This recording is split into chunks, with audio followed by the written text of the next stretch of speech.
सुंदर दोहा। इसकी छंद बड़ी अद्भुत है, इसलिए एक छंद आपको सुना दी। अब सोरठा सुन लीजिए। सोरठा कौन सा है इसका? धरी न काऊ धीर। इधर देखिए, धरी न काऊ धीर सबके मन मन सिज हरे, जेई राखे रघुवीर तेई उबरे तेई कालम। ऐसे सुंदर इसके सोरठा है। तो छंद सोरठा और सुंदर दोहा। दोहा भी सुन लीजिए। उठे लखन निस विगति सुने, अरुण से धुनि खान, गुरुते पहले जगतपति, जागे राम सुजान। छंद सोरठा सुंदर दोहा, छंद सोरठा सुंदर दोहा, सोहि बहुरंग कमल कुल सोहा, सोहि बहुरंग कमल कुल सोहा। देखिए, सरोवर में चौपाई को तो कहा कमलिनी। सरोवर में कमलनी भी होती है और कमल भी होता है। तो चौपाई तो है कमलिनी, फिर कमल क्या है? रामचरितमानस में जितने भी छंद हैं, सोरठाएं और दोहाएं, वो सब रामचरितमानस रूपी सरोवर के ये सगरे भैया कमल हैं। हाँ, कमल है। ये सुंदर छंद सोरठे और दोहे ये बहुरंग कमल के समूह हैं। अनुपम अर्थ, ऊंचे भाव और सुंदर भाषा के पराग पुष्प रज मकरंद, ये सब सुगंधी को फैला रहे हैं भैया। इसकी जो पंक्तियां हैं वो क्या है?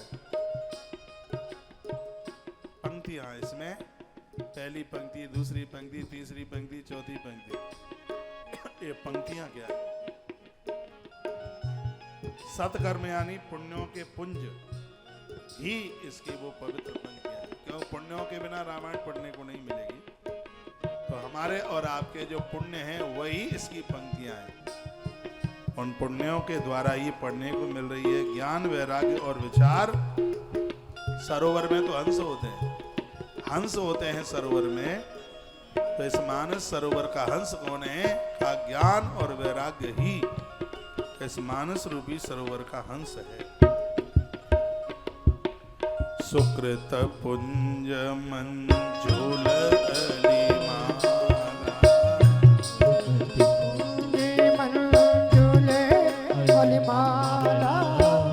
ज्ञान विराग विचार मराला, ज्ञान विराग विचार मराला। सुकृत पुंज मंजुल अलिमाला, सुकृति पुंज मंजुल अलिमाला, ज्ञान विराग विचार मराला, ज्ञान विराग विचार मराला।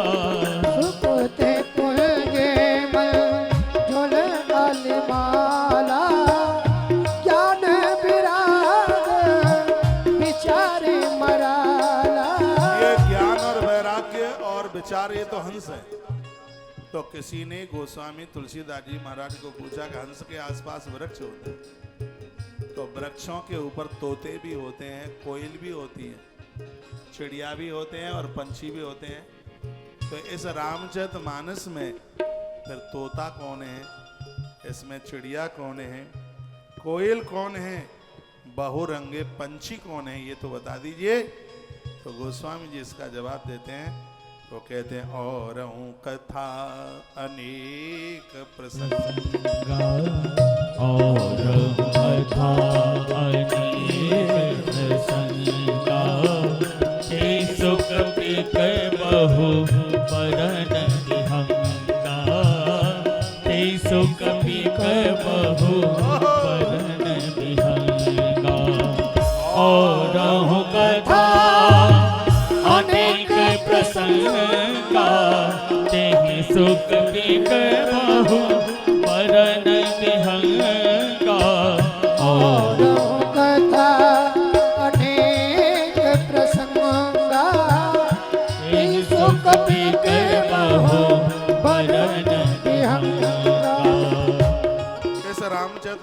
में और भी कई अनेक अनेक प्रसंग हैं। वो अनेक अनेक प्रसंग हैं, वही तोता है और वही कोयल के रूप में है, और काफी प्रसंग इसमें हैं ऐसे जो बहुरंगी पंछी हैं। आनंद हो गया। रामचरितमानस एक ऐसा सुंदर सरोवर है जिसके आसपास के वृक्षों के ऊपर भी बैठे हुए तोते पंछियों की चर्चा वो स्वामी जी ने क्या सटीक रूप से की है। माइक और खोलिए। कथा में जो रोमांच होता है वही वाटिका। कथा में एकदम कभी नाचने का मन होता है, कभी थिरकने का मन होता है। तो कथा में बीच बीच में जो रोमांच होता है, खड़े होकर नाचने का, कभी रोने का मन होता है, ये क्या है? यही वाटिका है। बाग और वन है। वाटिका, बाग और वन, तीनों में अंतर है। वाटिका घर में लगाई जाती है, बाग थोड़ी खुली जगह पर लगाया जाता है, और वन लगाया नहीं जाता, वो अपने आप ही बना हुआ होता है। वाटिका में पेड़ों का ध्यान रखना पड़ता है, बगीचे का भी ध्यान रखना पड़ता है, लेकिन जो वन है उसमें खाद पानी कभी भी नहीं दिया जाता। वो तो भगवान के भरोसे ही रहता है। राम भरोसे जो रहे पर्वत पर हरिया। तो कथा में जो रोमांच होता है वही वाटिका है, वही बाग है और वही वन है। यदि कथा में नाचने का, रोने का मन करे तो समझ लो कि अब बिगड़े नहीं हो, अब बन गए हो, बन गए हो। भगवान इस कथा मानस में गोस्वामी जी कहते हैं तो बीच बीच में तुम्हारा जो नाचने का मन हो रहा है, रोमांच हो रहा है आपको, यही वन है। फूलक वाटिका बाग वन, सुख सुविहंग समान। और जो सुख होता है वही सुंदर पंछियों का विहार है। निर्मल मन ही। देखिए, गोस्वामी जी को किसी ने पूछा कि बगीचे तो तब सुरक्षित रहते हैं जब वहाँ माली हो, तो फिर मानस रूपी इस बगीचे का फिर माली कौन है? तो बाबा तुलसी कहते हैं कि हमारा मन ही तो माली है।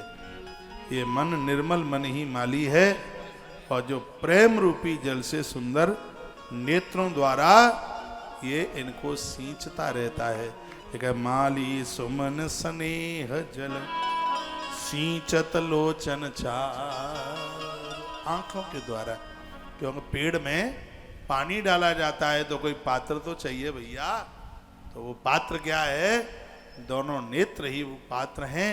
नेत्र रूपी पात्रों के द्वारा जो भैया इसको सींचा जा रहा है, निर्मल मन माली ये काम कर रहा है, जल से सुंदर नेत्रों द्वारा उनको सींचता जा रहा है।